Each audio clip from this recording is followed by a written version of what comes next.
Hello Internet, I am the hero of Julios once again with another One Piece chapter summary. This week's chapter is chapter 1047, The Sky Over the Capital. So this chapter's art is just a normal color spread. It's the Straw Hats enjoying a beach day together with Momonosuke. My particular favorite part of this art is Jinbei sleeping on the side over there. I don't have a lot of friends who like going to the beach, but the few times I have gone, that's pretty much me. I'm not really a beach guy. I don't know how to swim, so I'm not really fit for doing much else except for either get a tan or fall asleep under an umbrella. So I usually pick the one that takes up the most of the time. But without further ado, let's get into the actual chapter itself. So the chapter begins with Yamato and Momonosuke again with this problem on their hands of Onigashima still falling, still becoming a problem as Kaido's flames start to peter out. And Momo is begging the clouds to move, like, just come on, fire clouds, please go. He has a little bit of a flashback of the promise he made. So back when the castle was on fire and his mom, and Hiyori were going to stay behind, Momo actually asked her to come with him, but Kinemon more or less told him that the honorable thing to do is for Hiyori to stay here with her mother and her mother to stay here as well, so that, for lack of better wording, just to make sure that two plans work, plan A, plan B kind of thing. But now with Lord Odin dead, you are no longer just a child, Momonosuke. You are the heir. You are the one who has to do this. So please, come to the future with us and give us another chance to fight. With massive tears in his eyes, Momo turns to his mother and says, I'm ready. Send me ahead. And she does. And the last thing Momonosuke, Big Dragon, thinks of is, I am letting my mother down. I feel bad for the kid, but his resolve is there. He has the goal, he's doing his best, but it's just not enough right now. Meanwhile, Luffy is still duking it out with Kaido. He has that lightning bolt he grabbed earlier. He calls it Gum Gum Lightning and just throws it at Kaido, who manages to get out of the way, but he hits Luffy into the ground. The ground bounces downward and bounces Luffy back up towards Kaido, as Kaido is telling Luffy a very interesting way of looking at things. Even though you've gotten this power-up Straw Hat, it doesn't make you a god, which is ironic considering the name of his devil fruit. But what Kaido's getting at is an intensely powerful devil fruit doesn't mean anything.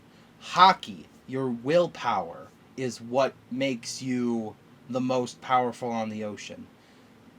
Roger didn't have a devil fruit and still brought the world to keel. This confirms that Roger didn't have a devil fruit, because Kaido is a person who saw Roger face to face.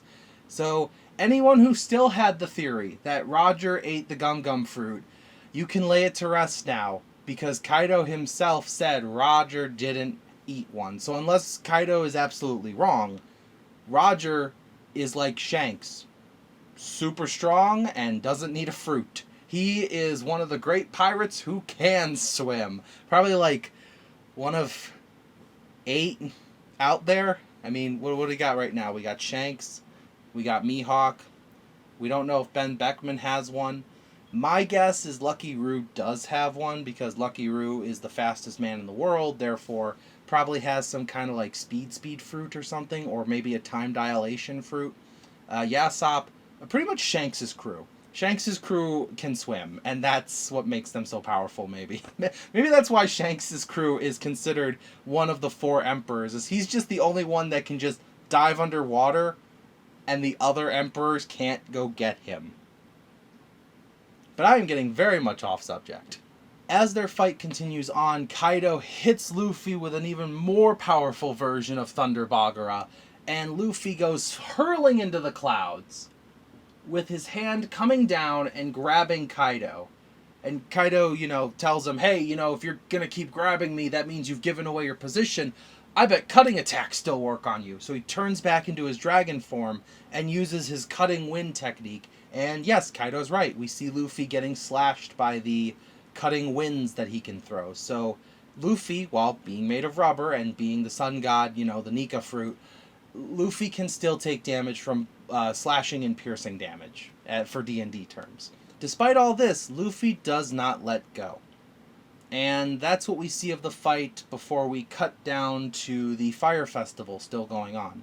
They are throwing their lanterns into the sky, they're celebrating.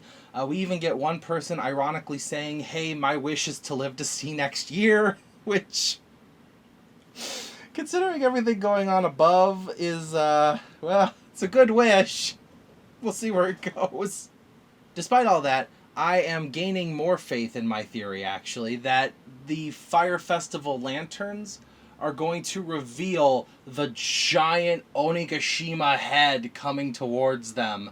And while I don't think Momonosuke is going to have some, like, epic pose, they are going to see a big pink dragon push everything away, and when the big pink dragon lands and turns back into Momonosuke, who probably looks just like Odin, you know, Ghost of the Past, all that jazz going on, and, you know, bring hope back to Wano.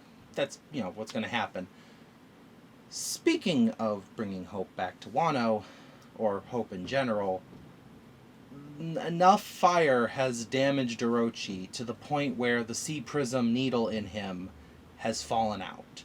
I don't know if that's just enough of his flesh burnt away, because that's really painful to think of, but he is out. He's free. He broke free of what he's got. He's turned into a big flaming snake. Weirdly enough, only one head. So maybe this is his hybrid form? Regardless, he does say, look on from the heavens, Odin, as I am going to kill your daughter.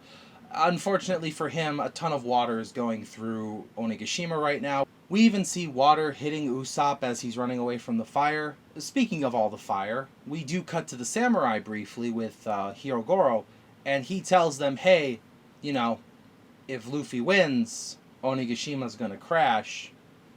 If Luffy loses, Kaido's gonna kill us anyways. So, are we happy? And all the samurai are like, yeah, we're happy. And you see Kid, of all people, that's who Oda decides to focus on listening into this conversation. So maybe Kid is going to respect the samurai, or Kid's going to do something in the next chapter. But I found it interesting that Oda chose him to focus on, despite, you know, Chopper and, you know, Frankie and Nami and everyone else being down there now. But I'm not too worried about Hiyori, because my guess is, as Orochi's going to go to attack her, we're either going to finally see Denjiro after all this time, and he's going to come and, like, do the final blow, or Jinbei and Raizo's ocean current is just going to come and wash away, because Devil Fruit Eater, so he's not going to be able to swim.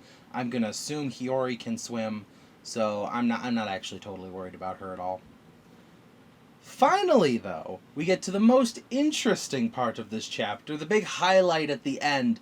Luffy calls out to Momonosuke, and he tells him, hey, Momo, I believe in you. You gotta move that island, because I'm gonna finish this now, and Onigashima is in the way.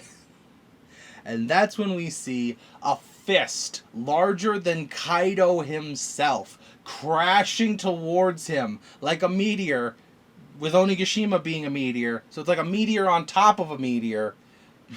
But Luffy plans to finish this in a single hit. Personally, if this connects with Kaido and we don't start a Kaido flashback, I don't think this attack is going to finish Kaido off. I think the battle is going to continue down on the mainland with the people of Wano watching Luffy fight Kaido.